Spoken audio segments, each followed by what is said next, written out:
Welcome, everybody. We're working on part 2 of the chapter 3 exercises tonight. We have 4 exercises on deck to complete, and these exercises tend to be a little bit longer than some of the ones that we've done in the past. And I'm going to try to get through them as efficiently as I can. But before I dig into them, I do want to talk about a topic that does become pretty important. I know I brushed upon this a week or two ago when we had class, and if you were watching the lecture videos that I had from earlier, I talk about this as well. But there's this concept of treating structures of strings as a data object that we're not used to talking about. And I don't know if you guys remember me bringing up this information on the screen, but basically the point of it is that a string, which is a collection of characters, really are actually a complex data structure inside of the Python programming language. This might be familiar for some of you, but the concept is basically this. When I have a collection of letters, and I'm going to zoom in on this just a little bit. For example, this is a string of characters, right? And really what it is a bunch of individual characters placed in a particular order. And Python treats this as what we call an array structure. And really in Python, we call them lists. In other languages, we call them arrays, right? And really what it is a complex data object that holds multiple values. So really, this variable named A is holding a collection of characters. I have H in the 0 position. I think I talked about this, right? That Python and computer languages count with the number 0 first. The second character is in position 1. The third character is in position 2, right? And those are expressed with these square brackets in order to extract a particular character out of that string structure. Now, the reason I bring this up is because our first exercise deals with using this tool to extract information from our user in their input in order to process it correctly. I did have some people that already turned in this exercise that I'm going to say did it the hard way, right? And I think it's maybe the second exercise that they did the hard way. But I want to make you aware of this. In a few weeks after we get past loops in Unit 4, we're going to start to look at list structures and how they work. And then from there, we'll go on to more complicated data structures like dictionaries and sets and other types of collections, basically. For right now, this is really all you need to wrap your head around. Sometimes I do a little like whole spiel on it, but when we get to lists, I'll do that whole little dog and pony show and kind of dig into that a little bit deeper. I just want to kind of put it out there so you guys are aware. And I do want to dig into this first exercise here somewhere on one of these many screens, and there it is. I have the exercise descriptions queued up here. So the first exercise that we're working on tonight is exercise 314. I'm just going to read it really quickly here so we kind of get a grounding as to what we're doing. Write a program that takes user input describing a playing card in the following shorthand notation. So if you want to display an ace, you use the letter A. If you want to use one of the numeric cards in a deck of cards, you just type the number 2 through 10. If it's a jack, a queen, or a king, you use J, K, or J, Q, or K. And then to display the suits, you use D for diamonds, H for hearts, S for spades, and C for clubs. So for example, if you prompt your user to say, enter the card notation, and they type QS, they mean the queen of spades. And then what your job as the coder is to take this string of characters, which notice has 2 characters, but potentially could have as many as 3. That's kind of an interesting thought because the 10's got 2 characters, right? And then analyze that string. So in other words, look at the individual characters of it to determine how to put together a complete expression of what card we're dealing with. All right, so where this is going to start, obviously, is by getting that input from the user. I am bringing Spider up here, and then I need to do a little bit of file management. So I'm going to my file storage location here, And in the fall semester of 2025, I'm going to create a new folder called Unit 3, Part 2. And yes, I missed Part 1 last week, but hopefully you guys found the videos I had out there useful. If any of you need help with the Part 1 exercises, by the way, I'm more than willing to help you on it.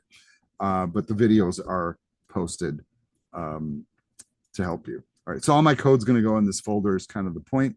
Meanwhile, I'm still waiting for Spider to load up, and there it comes up on my screen right now. So let's bring that forward. I'm going to close all my previous work here. I have a fresh file to work with, and my first task is what? Save as, right? I'm going to save to that location that I just created, right? So you need to know where your files are. I have my file storage methods, and then you should have your own, hopefully. And one of the things I was reminding somebody earlier about is the importance of file management and why we organize our files. And it really comes down to just being able to find stuff, right? And I used the analogy when I was helping this person of like how you organize your clothes in your dresser. You just take all your clothes and just throw them all in the same drawer. And then you're like, where's a pair of socks?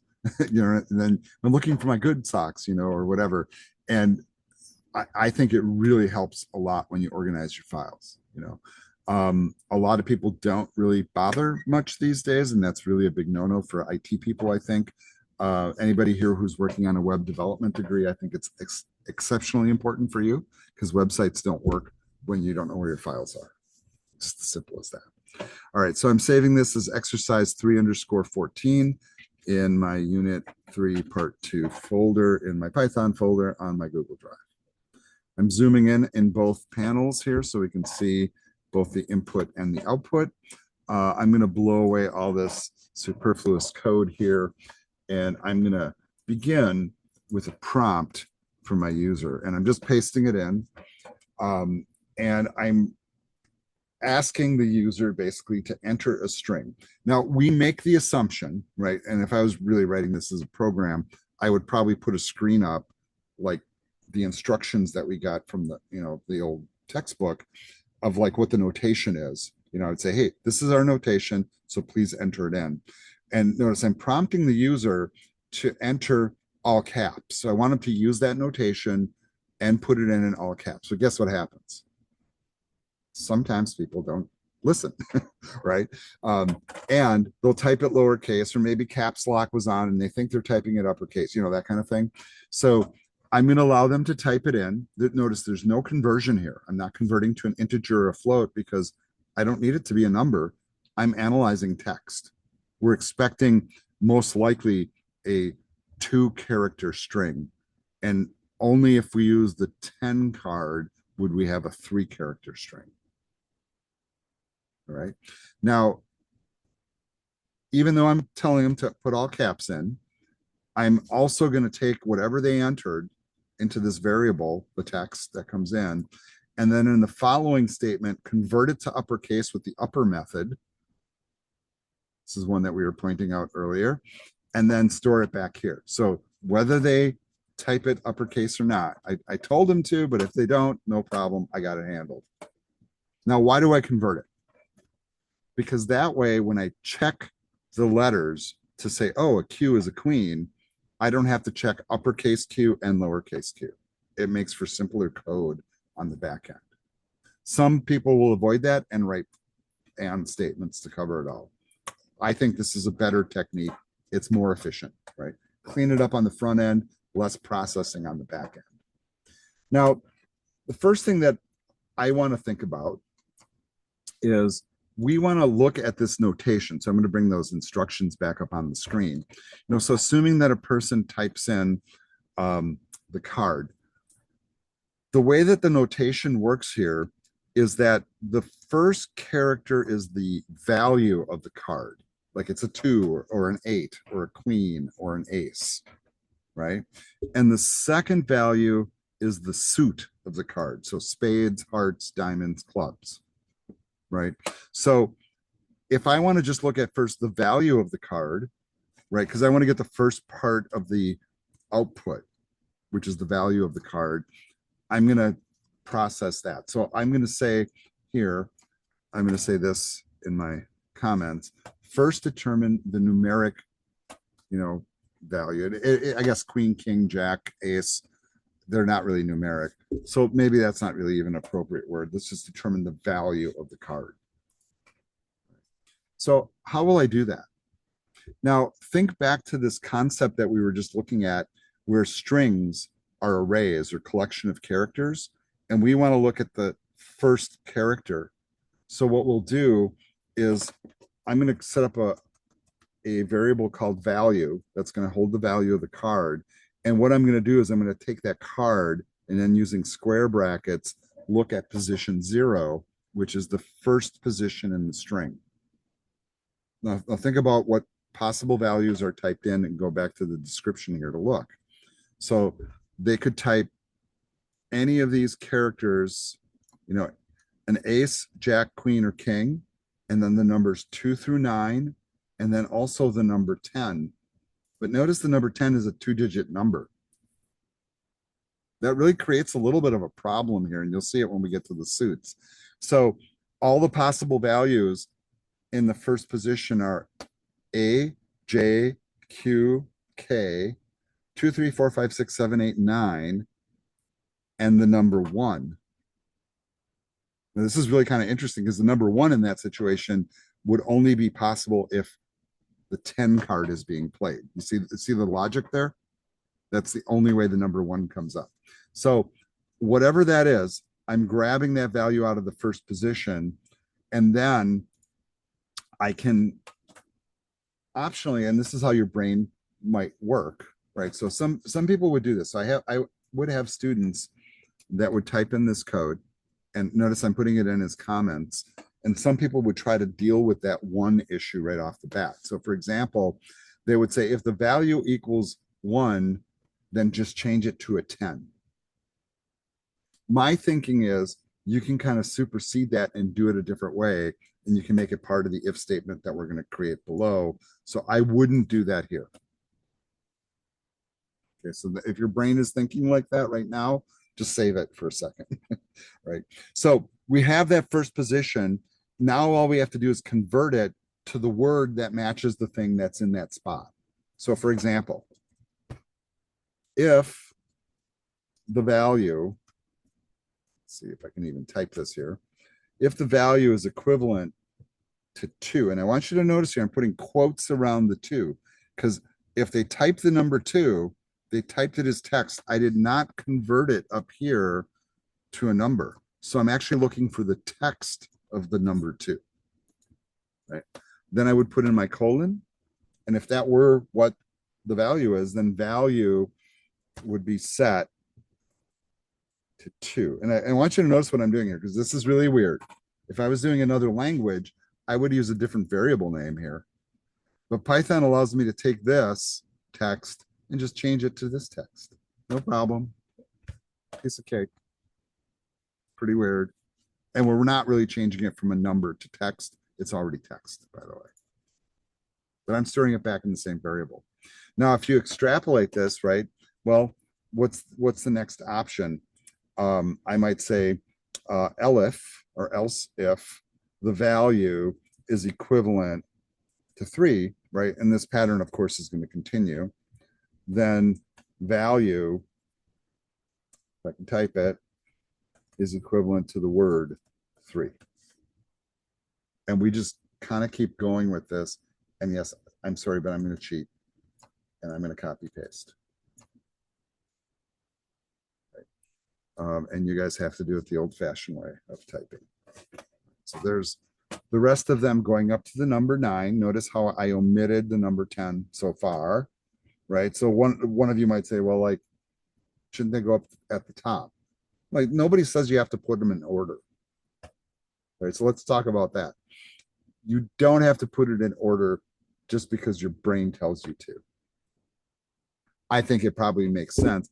But because the number 1 actually is representative of the number 10, my brain tells me to put it at the bottom because I'm counting up from 2 to 10, kind of like in the example. And so notice I'm not looking for the number 10 here, I'm only looking for the number 1 because the only possible card that they would type in that's got a 1 in it is the 10 card. And I'm looking in position 0. Feel what I'm saying there? Right. That's, and maybe you don't, but that's okay. I'm hoping that you do. And maybe at some point, like, at 3 a.m., you'll wake up and go, oh, now I get it. Hopefully at some point it resonates. But so the number 1 in the first position would represent the 10 card. Okay. So now we've determined basically the first part of that string, right? Well, for only this entry, right? Only the numbered cards are accommodated for right now. Now, let's now kind of think about, and this is maybe not where your brain goes. Maybe your brain is saying to you right now, well, what if it's a jack, queen, or king? Well, we'll deal with that later. What would happen in this, with this code right here, if the first character was, let's say, a king? What would happen?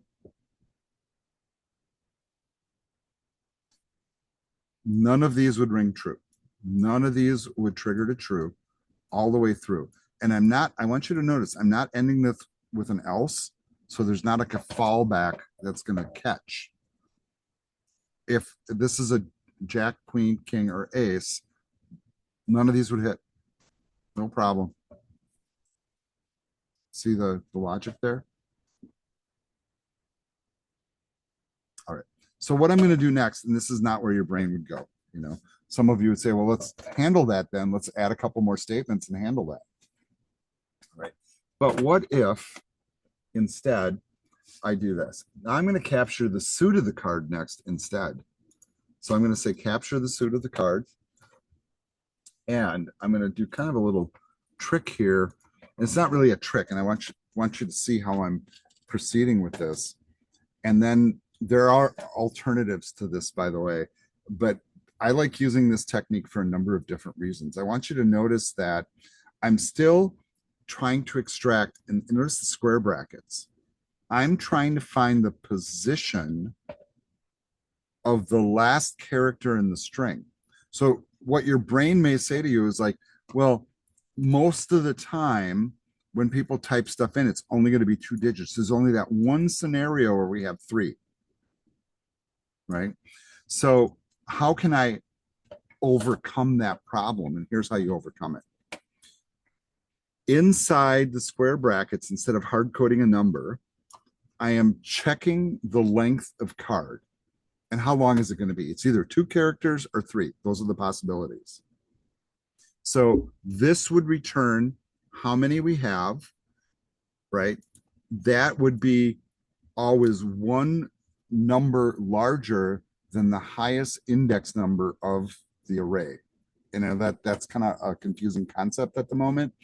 So in other words, if they type 3 characters, the length would come back as 3.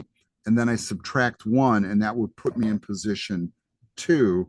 But remember, position 2 is 0, 1, 2. That's still position 3, right? It's just the index value for it is 2. So that's why we do this. So this is kind of very common programmers. It's not a trick, it's a technique, right?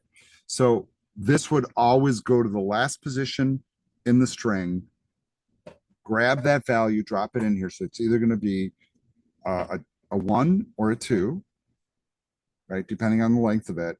And then that will attach to that character, which hopefully is either a spade, a diamond, a heart, or a club, a C, a D, a H, or a whatever, right? And then pull that back and store it in this variable. Pretty simple, right? And once again, does it really matter what order I do this in? I want you to think about this. Could I have done that first? Sure. Could I have done this at the end? Sure. There's no right or wrong here because I'm individually grabbing the information and storing it. All right. Next thing that we're going to do. Quick question for you. Yes, go ahead, Kathleen. Explain that again. What is that card, lend card 1 doing again? I'm sorry, I didn't quite capture all of that. All right. So if you look up here where we catch the card in position 0, which is the first position of the string. So in other words, we're looking at something that somebody might type in, and we're looking at the first position, which has an index value of 0. Okay.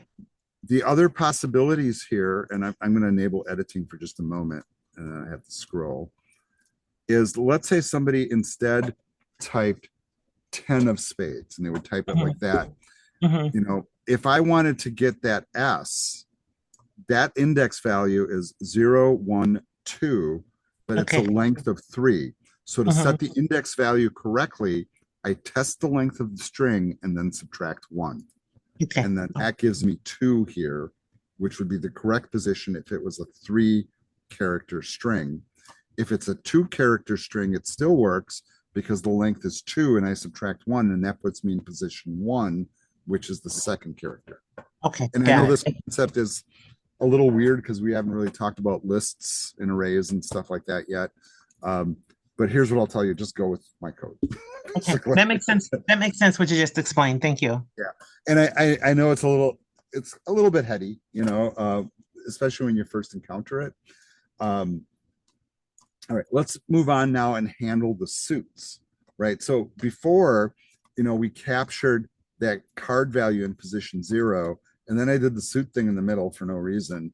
And I also explained that none of these might catch. So we still have to determine if any of these are royal cards. So how would I do that? Kind of the same technique I used above. I'll just say if the value, right, in the first position, right, because that's what value is whatever's in the first position, is a J. And notice I'm checking just capital J here. If I didn't do this upper thing here, then I would write my code is if value equals J or value equals lowercase j, that's the code I would have to write. So when I put that upper thing up top, it eliminates the need to do that. That's kind of my point from above. So if it comes out to that, now what I'm going to do is I'm going to create a new variable, right? And some of you might ask why. And I'm going to determine basically the full name of the string that I'm going to output to the screen. And this is going to be a jack, right? And so this will be the first part of the string. If you're not feeling where I'm going with it yet, ride with me here on this for a little bit. I will also say that it's possible to solve this a number of other different ways. And I do get students that do come up with their own ways of doing it. Most people tend to copy me. That's fine, right? And maybe it's better that you do that initially because there are different logic approaches you can apply that all work, right? So if it's a Q, it's a queen. If it's a J, it's a jack. And then, of course, if it's a K or an A, it's a king or an ace, right? And then at the end, if it's none of those,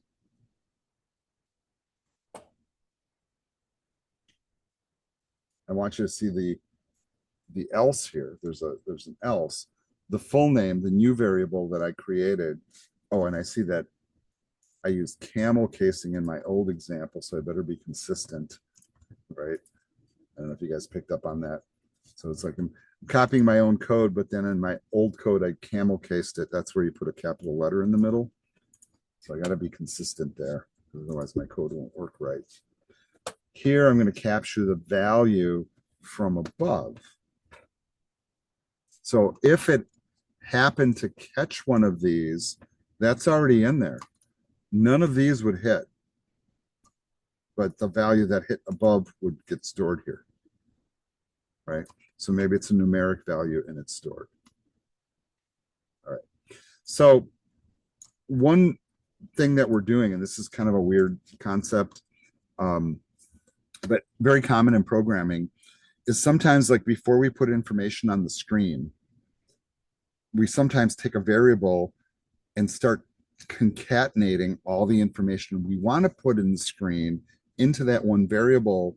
And then when we get to the end of the program, we just output that one variable and it has all the code, or excuse me, all the text that we've accumulated that we want to put on the screen. That's what full name is for me, right? And so I'm going to put in this comment here, and notice the comment. It says, add of to your card name. So for example, you know, two of clubs or ace of spades, right? And what I'm doing, the way that I'm going to do this is I'm going to do what we call this approach here, where I use the plus equals operator to add a space, of, and a space. And this plus equals, when I use this on a string, concatenates text. So full name right now might hold, you know, one of these numbers like 7, for example, or it might hold queen. And what I'm doing here is I'm adding space of space to it. So it'd say like queen of space, and then it's waiting for the rest of it.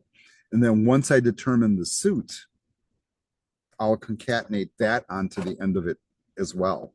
And then I'll get to the end and output it all. All right, so I'm gonna, once again, keep rolling here. Now I'm gonna determine the suit. Now the suit typically will be determined right here, right? We've already figured out that letter. So I've already figured out what letter is in the last position. Is it a D? Is it a S? Is it a H? Or is it a C? All right. Now I'm going to process that. And here, for example, would be the first part of the statement.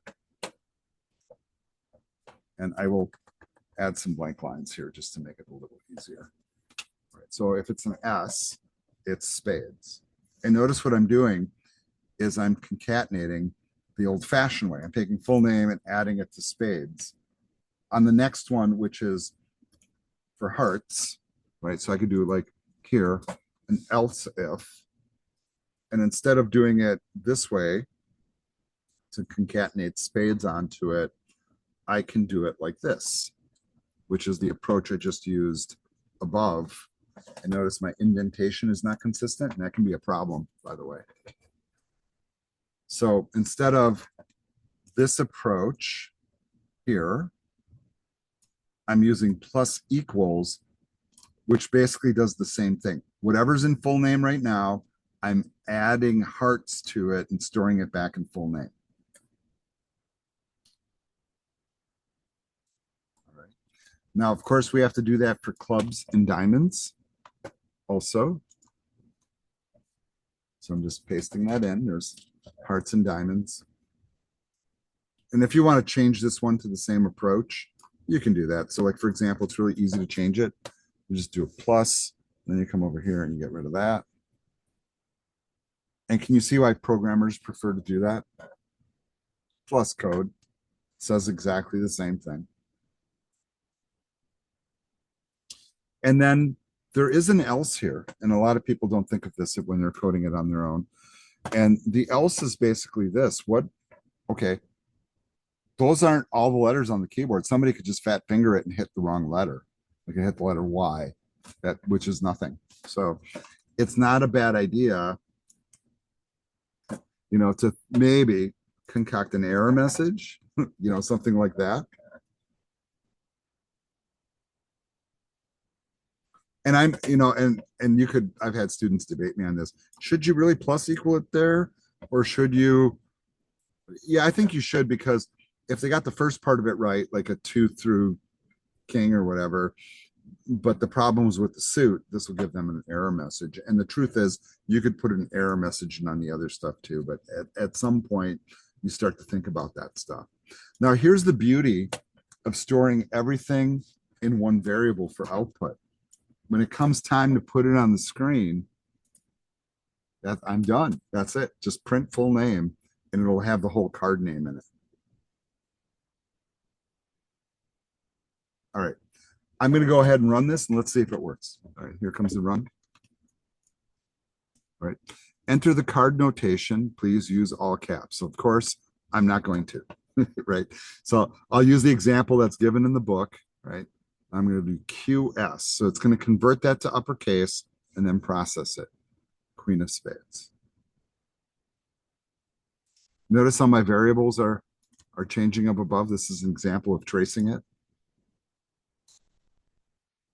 Let's run it again. All right. Let's try a number, 4, and let's try, I'll be nice and put in a capital H, 4 of hearts.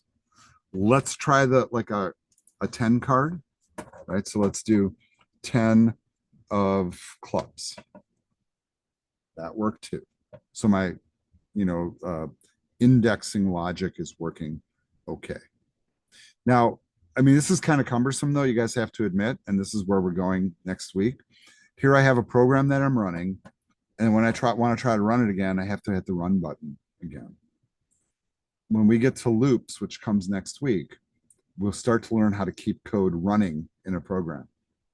And then you can give the user the option to quit. It's kind of an interesting thought. So this is the solution here. And just, for screenshotters, here's top part of the code. Got to be quick. Otherwise, you have to watch a video tomorrow. Here's the next section. And then the bottom section. All right, I'm going to move on to the next one, which is 315. This one goes pretty quick. So let's take a look at the description here. This is a very classic programming problem, by the way. It says write a program that reads in 3 floating point numbers and then prints the largest of the 3 inputs without using the max function.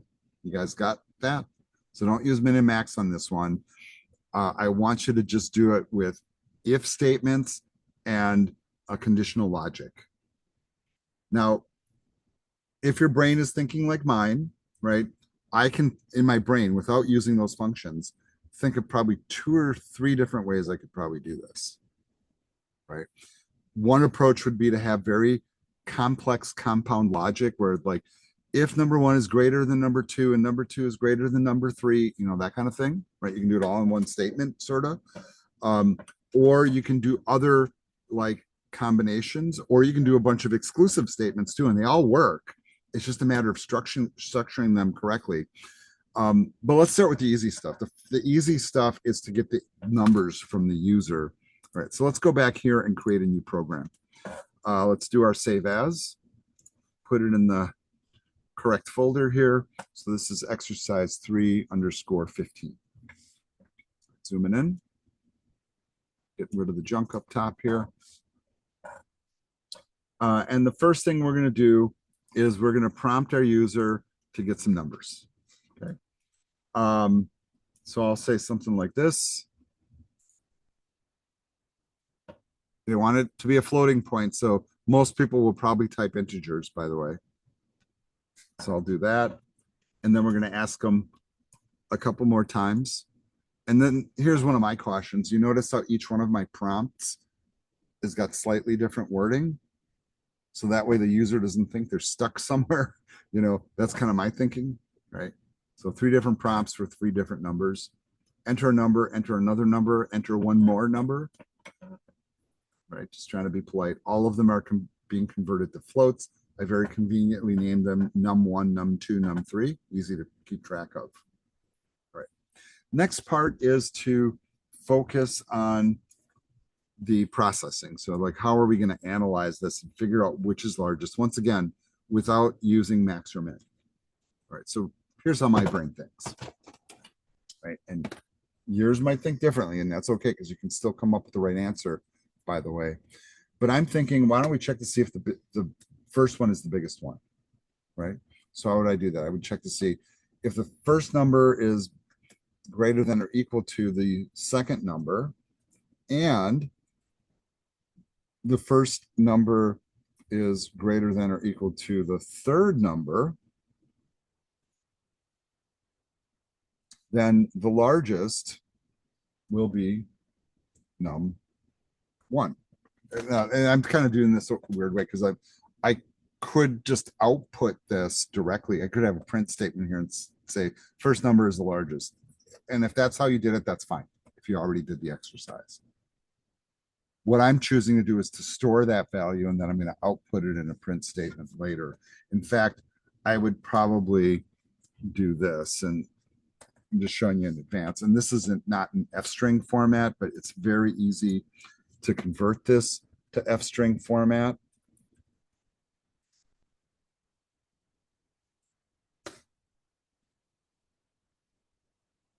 And then I have an interesting piece of news. Here's the interesting piece of news. Right now, most of us are working with Python version 3.12 or 3.13. Like if you installed Python at the beginning of the semester, you installed Python 3.13. Just a few days ago, Python 3.14 came out, and they have a new string format called T string. So instead of using a F here, you use a T, and it works basically the same, except it also has the formatting string commands built into it, but it's only supported with version 3.14. So if you don't have those libraries, it won't work. But I'm just kind of telling you that because this is a language that's evolving as we're using it, and quickly, by the way. A few years ago when I was teaching this, F string wasn't a thing. And now all of a sudden it has become it, right? So I just want to put that on your radar, by the way. All right, let's go to the second part of this. So if that's not true, I can do an elif, right? Else if. I can check the second number, and I'm using the same logic. If the second number is greater than or equal to, well, the first number, and the second number is greater than or equal to the third number, then that becomes the largest. So I would say largest equals num2. Once again, just capturing the value. Now, so if the first one catches, the first one's the biggest. If the second one catches, the second one's the biggest. Do I need to test for the third one? Hopefully your brain is saying, no, you don't need to, right? If the first one's not the biggest and the second one's not the biggest, there's no need to test anything else, right?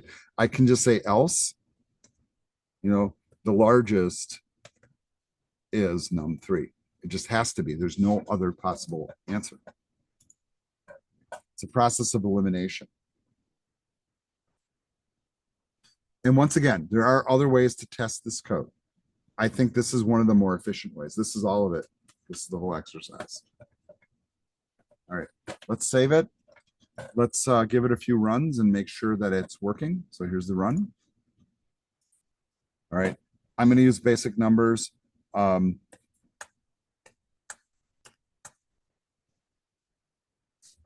run it again. I'm going to make sure that the second number is the biggest this time.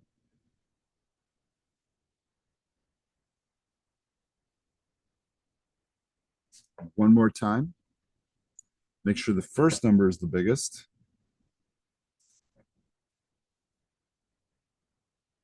And it is correct every time, right?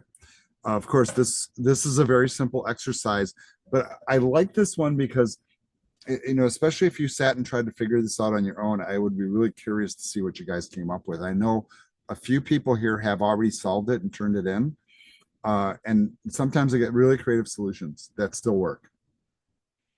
The solution I have here is, I would say, probably one of the most straightforward solutions. And really, by process of elimination, I should never need to test the statement more than this number of times, given the number of inputs that I have. Two logical tests really determine it. It's like rock, paper, scissors. It's not rock and it's not paper, right? The only other option is scissors. You see the thinking, right? Process of elimination. All right, let's move on to the next one. The next exercise is 319. So this is kind of an interesting one too. And let's read through the description really quick. Oops, wrong one. And so this is the one we're looking at. It says, write a program that prompts the user to provide a single character from the alphabet. Print vowel or consonant, okay, depending on the user input, right? If the user input is not a letter, right, and they're giving you a little clue here, between A and Z or A and Z, it would indicate something very interesting about how language processing works, or is a string of length greater than one. So they typed more than one character. print an error message. So they type too much, or they didn't actually type a letter. All right. So before we kind of like dig into solving this, here's kind of a really interesting little thing. I'm going to bring a browser tab over, and I'm going to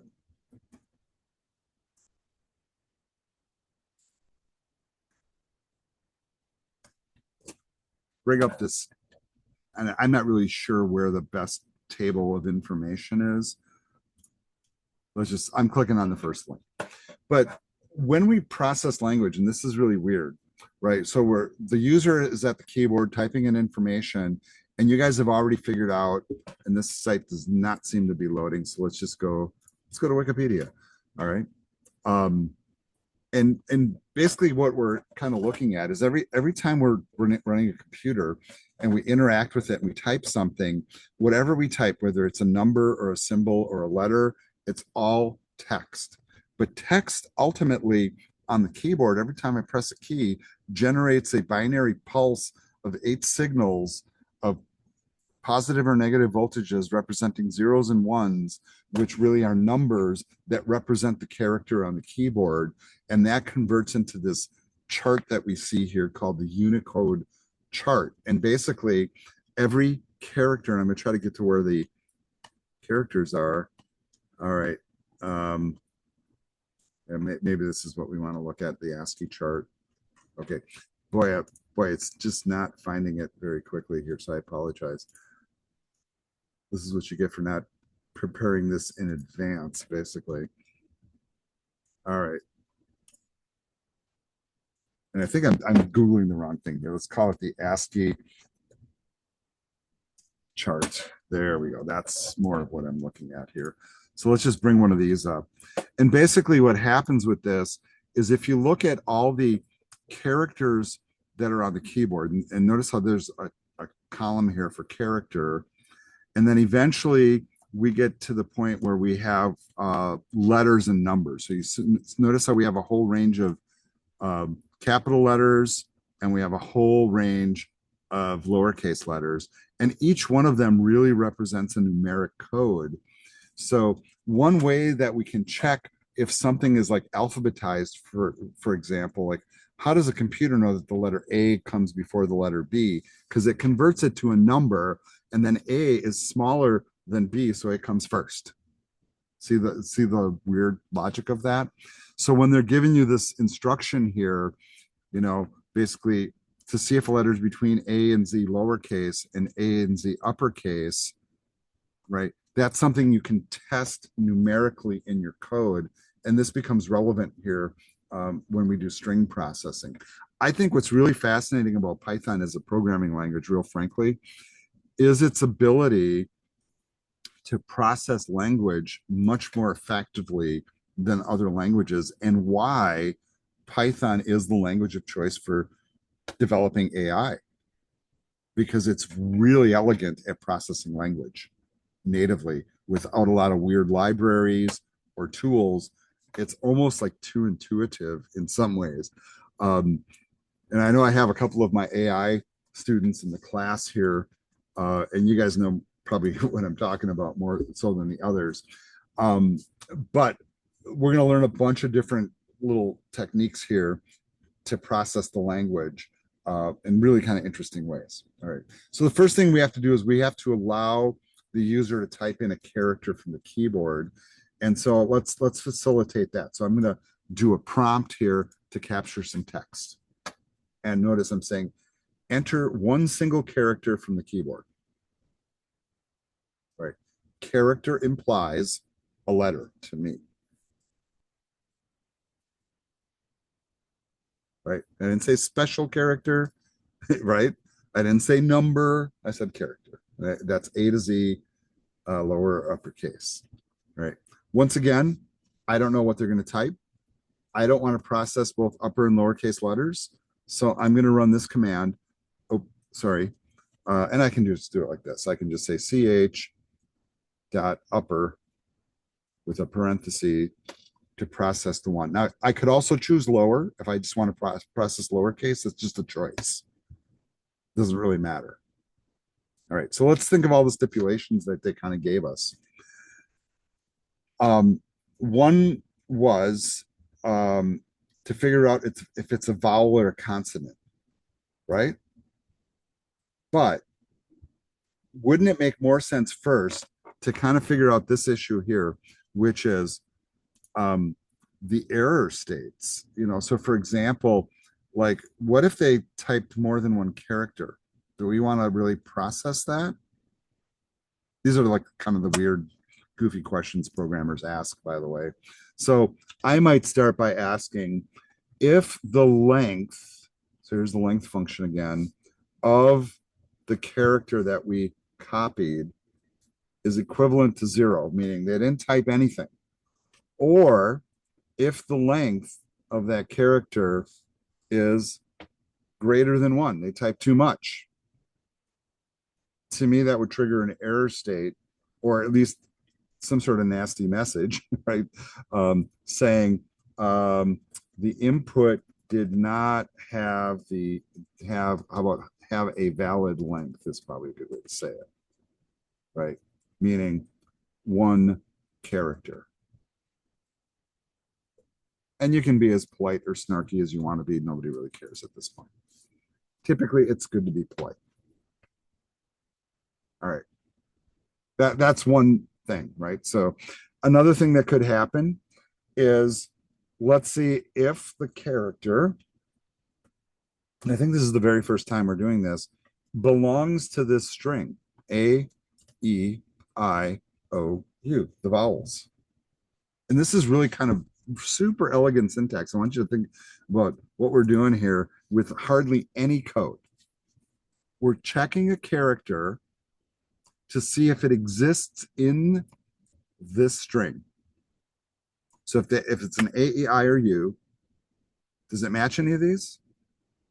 Talk about simple code, folks. Very, very simple. And so if it belongs to that, we can output vowel. Done. Right? All right. So how would we check for a consonant? If that's how I check for a vowel, how would I check for a consonant? Okay, so I know where your brain is going. I would just type out the whole alphabet and I would say, else if C, H, N, B, C, D, F, right? You would just like list the whole alphabet without the vowels. That's one way to do it. It would work. Totally. But let me have your brain think a different way. If they type the right amount of characters, they'll get past this point. This won't trigger. If they don't type in a vowel, it will get past this point. So I don't need to actually check the letters for the consonant. All I have to do is make sure that it's a letter. This is kind of an interesting little scenario. So my logic actually switches to something else, although the other approach would work, right? I would just check to see if that character, mind you, I'm only checking against capital letters, is greater than or equal to A, and remembering that Python will recognize that it's going to convert this to a numeric value to check it, and that the character is less than or equal to Z as a character. So it's in that range, but I know it's not A, E, I, or U, because if it was, it would get stuck here and output this. How about that for clever logic? That's pretty interesting, right? And this is the kind of weird stuff, okay, like when you start really learning how to program and the problem solving part of it, it becomes kind of like, I don't know, like playing Sudoku or something, you're thinking of like logical ways to solve a problem that other people don't see. Because once again, I could have just given it a list of consonants and had it check.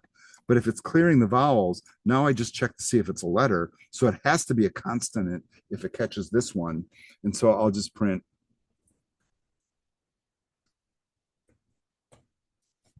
And I think that's a really clever, if be it weird, solution that normal humans don't recognize, by the way. And if it's none of those, then we know, well, it was a single character for sure, but it's probably a special character of some sort at that point. And so I don't need to check that. I can just have a print statement here that says that was not a vowel or a consonant. That was probably a special character. Is really the solution. This is the whole program right here. Once again, very, very little code, but really kind of elegant, sophisticated processing. There is some like if I would task you guys to try to figure this out on your own, you probably wouldn't come up with the solution. You'd probably come up with something a lot more complicated to figure it out. I've tried a few different solutions in different semesters, but what I like about this solution is how it eliminates possibilities right from the get-go. First, it checks to see if it's a valid length. Then it checks to see if it's a vowel. Then by default, it can't be a vowel here, but even though we include A, I guess I could start at B. You could argue that, right?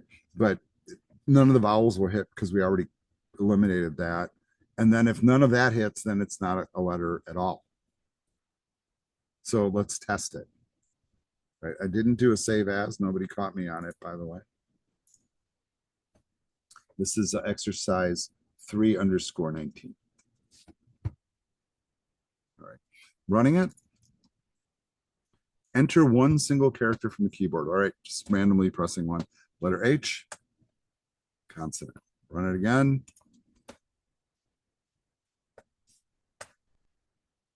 It calls that a consonant. Sometimes Y, right?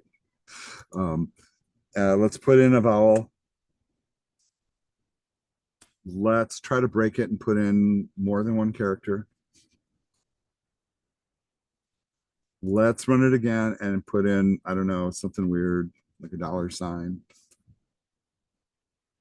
Seems to be working. Notice that once again, for those that already know how to code, right? And then you think about doing this in another language that you already know, how much more code you would have to write to do the same thing. Like if you know Java or C# in particular. I think it's pretty fascinating, actually. The language processing capabilities of Python always kind of blow my mind in their simplicity. Right? No wonder we use it for natural language processing and large language models, because it deals with language very, very beautifully. All right, we have one more exercise to complete. I have to open that one up. I don't think I have the document open yet. Nope, I do not. So I have to go back here. And that's the match case exercise. And I really didn't talk about that in the Kahoots at all. But match case, and this is another example of Python evolving as a language. So this, once again, if you're familiar with other programming languages, okay, and I'll use Java and C# all this as the examples here, because those are ones that we teach here at Gateway quite a bit. Both of those languages have an alternative format for the if statement, which is called a switch case in those languages. And basically what you do, right, and this is in the lecture materials, by the way, is you set up a scenario, and I guess if it's in the lecture materials, I can bring it up on screen here, right? Where I know I have it in here somewhere. Okay, I guess I don't. There we go. Right. Basically, what you do here is you set up an expression, and the expression is basically you're feeding it a value, right? So we're not necessarily we're not testing for true and false here, right? We're just looking at like, what value are you processing? And if that value matches any of the cases, right, in this case they're letters, then we execute the code. That's really what it is. Now, if you think about that, that's kind of like an else if, where it's like, if X, or if Y equals X, or if X equals Y, that kind of thing, and you're looking for equivalency, a match case statement is a really good tool. And what I normally say to people, and I said this in the lecture, is when you're only testing like 2, 3, 4 conditions, you can just use if, else, if. But if you start checking, like, for example, if you're processing a form on a website and there's a drop down that has all the states in 2-letter codes, like Alabama, Wisconsin, Texas, or whatever. That's all these 2-letter codes. And you got 50 of those to process. The match case statement becomes a lot more efficient in processing that on the back end. It's a lot cleaner syntax and it's more straight ahead code. And so what we're going to do here is we're going to use that technique to build a really primitive calculator for this program. And so this says here, write a Python program that acts as a simple calculator. The program should ask the user to enter 2 numbers, then ask the user to choose an operation, add, subtract, multiply, or divide. And you could use abbreviations for those or full words, your choice. And then use a match case statement to perform the chosen operation. So if they type in add, it would add the 2 numbers together and then display it on the screen, right? And then you also want to have the situation where it handles a problem if it occurs. Like, what if they type in a word instead of a number? Kathleen, question. Just a quick question for you. That match case exercise, is that in our um, Unit 3 set of problems? It is. If you look right here, so these are the exercises, 3, 14, 15, and or 19. So the Yeah. last 2 that we did are ors, by the way. You don't have to do both. And if you complete both, I will give you an extra half credit point. Okay. But it's right here in the document that's attached. Okay. And that's the document I have up on the screen. Okay, sorry. No, not a problem. The other thing that I did with this one, and this is not atypical, is I'm giving you an example of what the screen should look like. So enter a number, enter another number, choose the operation, right? You can see the person type multiply, and then you see the result. I'm not sure why it says SQL here. Yeah, that must be a little error. Anyhow, let's start coding it. So I'm going to go over to Spider, make a new program. And I'm just going to call this one match case, because this one does not come from our old textbook. The other interesting thing about this is match case is a new feature for Python. Up through version 3.8, this did not exist. 3.9 first introduced it, and this was like 2 years ago-ish, right? So once again, a language that is evolving, as we kind of learn how to use it, which is kind of cool. All right, first thing that we're going to do is we're going to prompt the user for 2 numbers. All right, so here's my prompts. I want you to notice that I don't know what kind of number they're going to type, but if they're going to do any division, we could get a fractional number, so it makes a lot of sense to convert it to a floating point to get an accurate answer, right? I think so, right? Then I will ask them, and I'm just using the same exact verbiage that was demonstrated in the sample screen. Choose an operation, and my hope is they type the whole word. So that's what I'm testing for. All right. So they entered 2 numbers, and now they entered a whole word to choose the operation. Now we're going to take the case and match it. So here's the beginning of the match statement. I'm going to say match, and then all I'm doing is taking the operation variable, that's which mathematical operation they're using, and I'm checking it. Then I'm going to start to build each case. So for example, in the case that they type add, what's the operation? Well, we're going to add the numbers together, right? And I'm going to store it. Where am I going to store it? I'm going to store it in a variable called result. And that's just going to be num1 plus num2. That's addition, right? And then I'll print out the results. I'll do a little F string here, and I'll say, I should probably be polite and say result, something like that. And then we'll just throw in the result. It's just going to output the number. Then when this is complete, we would want to check all the other scenarios. So here's where the additional coding comes in, and I'm going to add in first subtract, and multiply. Notice they're basically repeats of add. We're just checking for a different word, right? So notice we're checking for a different word.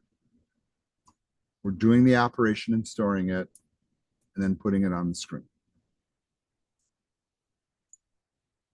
Multiplied, that's pretty straight ahead too. Notice, I mean, it's just changing the sign in the middle. Not a big deal. All right. Now, dividing is a little different though. Okay, so let's talk through this one. So if they choose divide, I can just go ahead and do the calculation, right? Okay, so if you know any math, right, what's one thing you can't do in math? Divide by zero. So what if they type in the second number is a zero and it tries to divide by zero? So I'm going to put in an if statement to catch that. I'm going to say if the second number does not equal zero, then I'll do the math. So then I'll say result equals num1 divide by num2, because that'll work, right? And then I can print out the result, and really all the result outputs are the same, right? And actually, when I think about that, it means I could have probably just outputted the print the result once at the bottom. Oh well, too late now. That ship has sailed. I guess I could fix it. All right. Otherwise, what if? All right, and think about this. What if it is a zero? Well, then there's an else. What's the else? Logically, an error message. And the error message is can't divide by zero, basically. Not allowed. Match case statements also have what we call a default. And in Python, this is how you declare it. You just use an underscore. If none of the situations catch, right? They didn't type add, subtract, multiply, or divide. They typed, I want pizza or whatever, right? Who knows? They fat fingered it and typed it incorrectly. Then we have something to catch there too, which, you've come up with your own error message, I suppose. But here's the one that I came up with. I said, invalid operation, choose add, subtract, multiply, or divide. And if we had the tool of using a loop, we could put it in a loop and make them do it again. But we don't have that option right now. Excuse me, Ty. Yes. Question is that on the bottom one, the case divided by, if number two is zero, well, what happened if the first one is zero and followed by divide by whatever? Would that be an elif in there? If number Nope, two, that formally, what if zero is divided by any other number? Okay. The answer is zero. So there's no else if needed. Okay. That makes sense? Yes. It's logically excluded by the mathematical Yeah. operation. The assumption is that the order that we're typing in the numbers will wrap around the operator like you do on a calculator. So I go 1 plus 2, Yeah. That's kind of the thinking. Okay. Yeah. But I was Okay. just thinking outside the box. And Jared, 10 divided by 0 is not 0.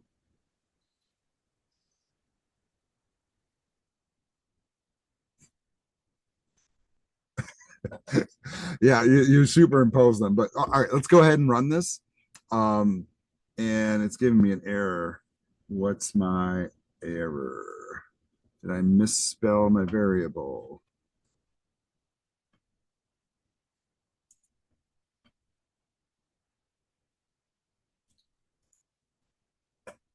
All right, so now it's got me looking for, yeah, all your case words turned purple because you did yours correctly.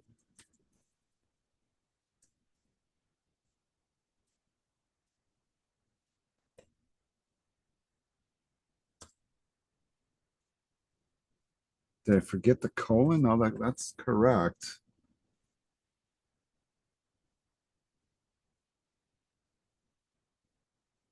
All right, now I'm checking my code, folks. Are you guys getting the same thing?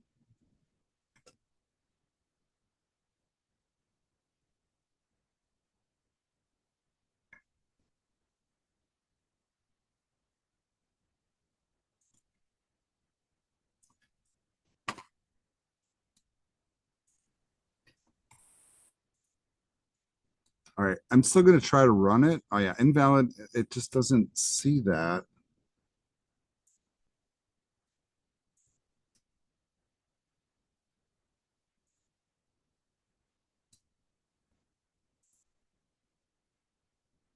All right, do we ask the AI to fix it for us, or what is the catch here? Some people's is color coding.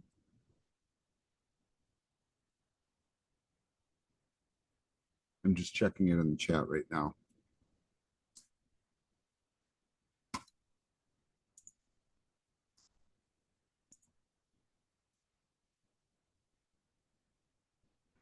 Yeah, I'm wondering if my Python version isn't supporting it. It's possible. Who has it? Who has it? Does anybody have this working right now? Try executing the code and see if it's working. Somebody said it was color coding. Jared, could you share your screen?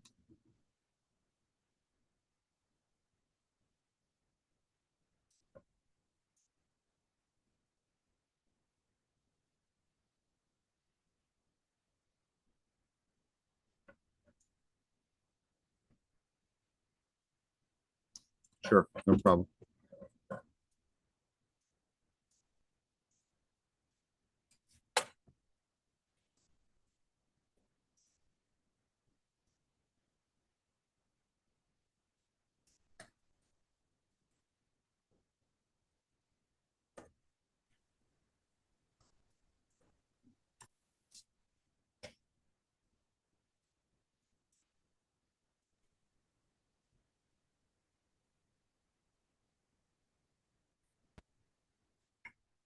Yeah, and it could be a version number, but I'm pretty darn certain I have a more than adequately modern version. So right now we're looking at Jared's screen, and then Jared, I'm going to have you do a test. So his is working correctly, right? How do we know this? Well, there's no red marks in the sidebar.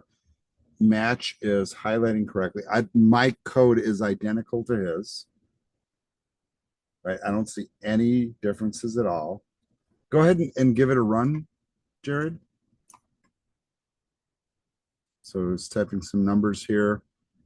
You can use just really basic numbers, 4 and 5, add, okay. And try something other than add. Try uh, first number, whatever, second number, 0. See if it catches the divide by 0. And then type in a couple of numbers, whatever they are, and then type a nonsense word for the operation. There you go. All right. So Jared's is working fine and everybody should be. I was just checking which version of Python this is valid for. And this indicates to me that you have to have minimum of Python 3.10 is where it was introduced. Now I'm finding it really interesting here that it's not working in mine. And I guess what I'm going to try here very quickly is I'm going to bring up a different editor. So this is kind of a weird, it's kind of like a flaw, but hey, whatever, we're rolling with it here. So let me. Do I see a colon after match operation? I think you're missing that. It's in there. I checked my code a few times, but take a look. You tell me if it's bad. Was that you, Pat, saying that? Yeah, it's me. I thought of it. I'm thinking what's going on here is that maybe Spider is using a different version, and I do have this issue here. where I think I have multiple versions. Okay, there we go. Here's the answer. This version of Spider that I launched is using Python 3.8. Oops. Yeah, oops is right. I'm opening up Visual Studio Code where, all of my AI students are familiar. That's the tool we're using in that class for coding. And what I'm going to do is I'm just going to load it up in here just to show you that it does indeed work, right? It's not something I'm doing wrong. We'll select this folder, and then I should be able, provided I've saved it over here, and it looks like I've saved it. So I should be able to run it here.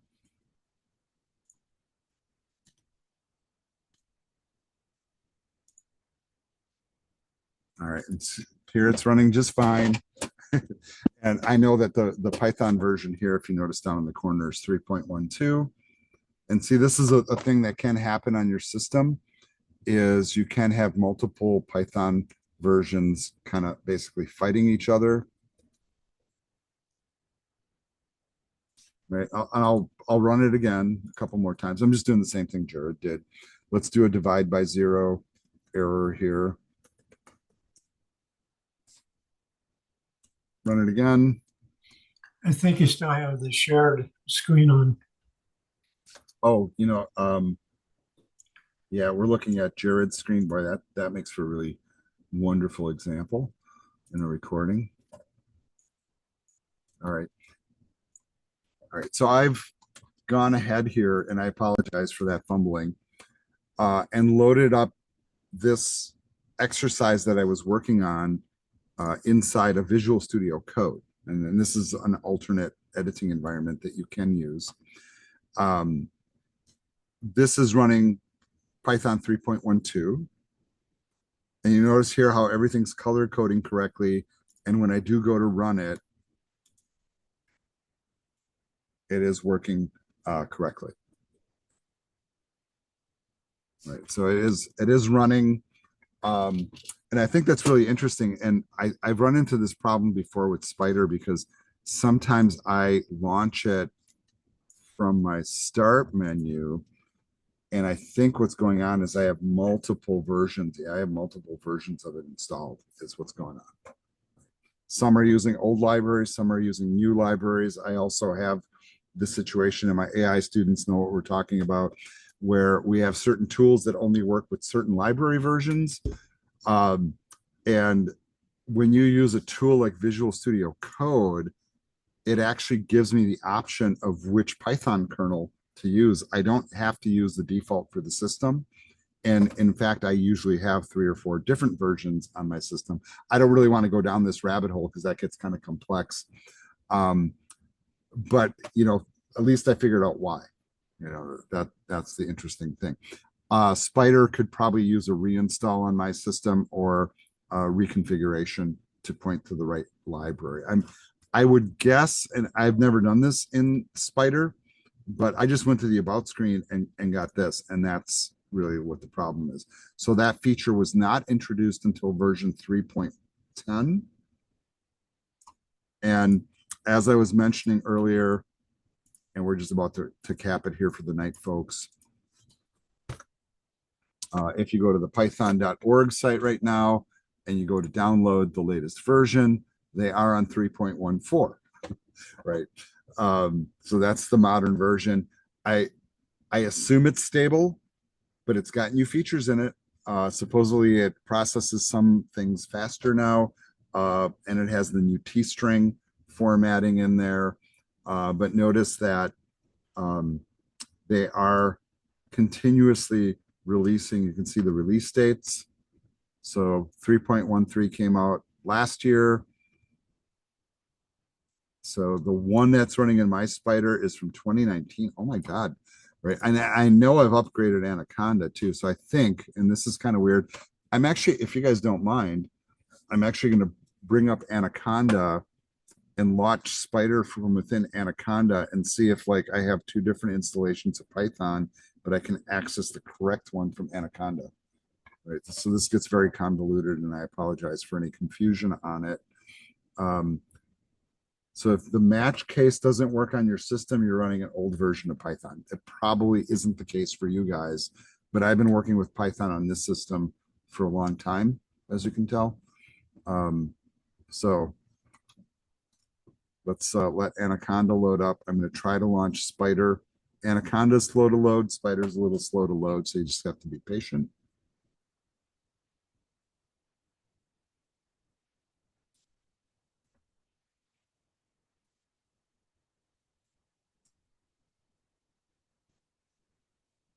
Still waiting for it to load.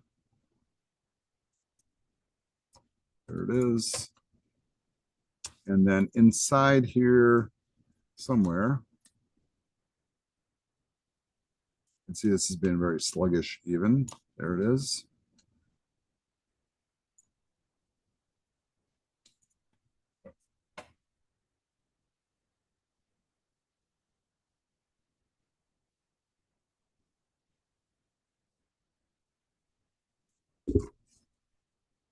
And now we'll watch if it opens up a separate instance of Spider, which it should.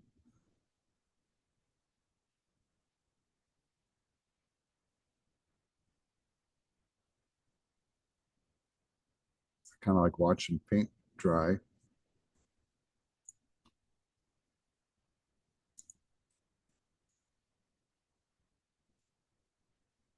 I think the version of the product is actually okay. I'm just not sure why it's well, it's 5.4. I'm just waiting to see if a different version loads up here.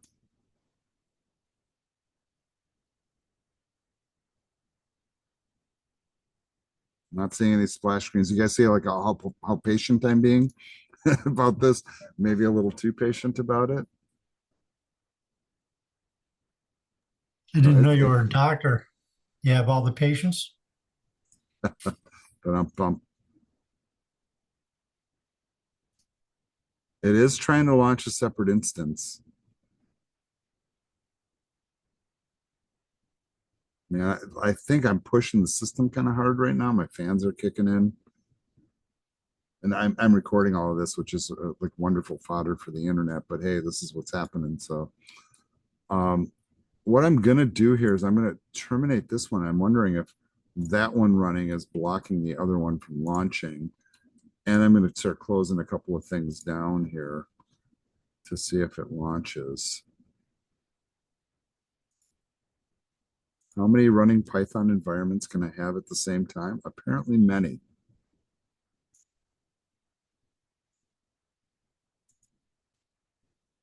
And you see what my other strategy is here. I'm closing things down to save on resources. Let's see if it launches any faster.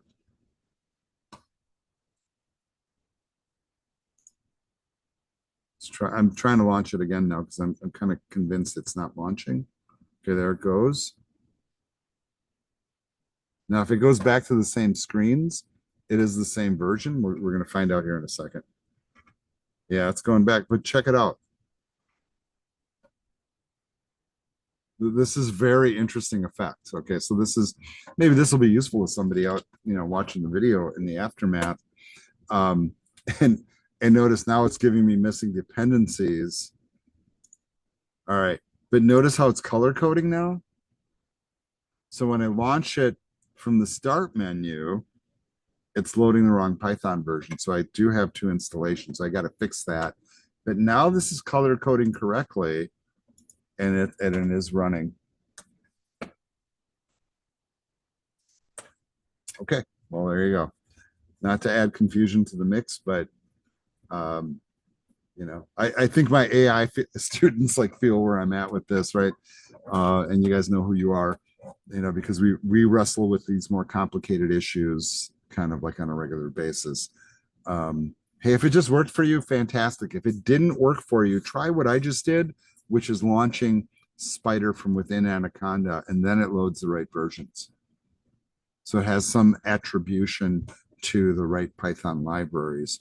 Another thing that you can do, and I'm trying to remember what the command line is on this, is you can bring up a command prompt, and I think you can type Python -version. I think that's the command. or maybe it's pi. It's been a while since I've typed this, so. Yeah, 3.124 is the primary one I have on my system. Most of my students, like especially ones starting in the last year, have 3.13.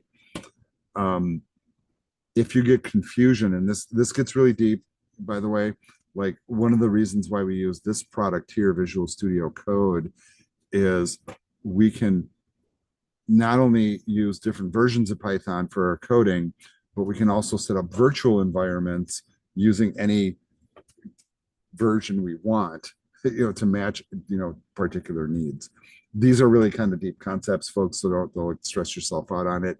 But for those of you that get what I'm talking about, fantastic. I mean, but yeah, these are things that can happen. So if match case doesn't work for you, check your Python version and then reach out to me and I'll help you with it. All right, we're going to end this video here. It's a lot to absorb for one night.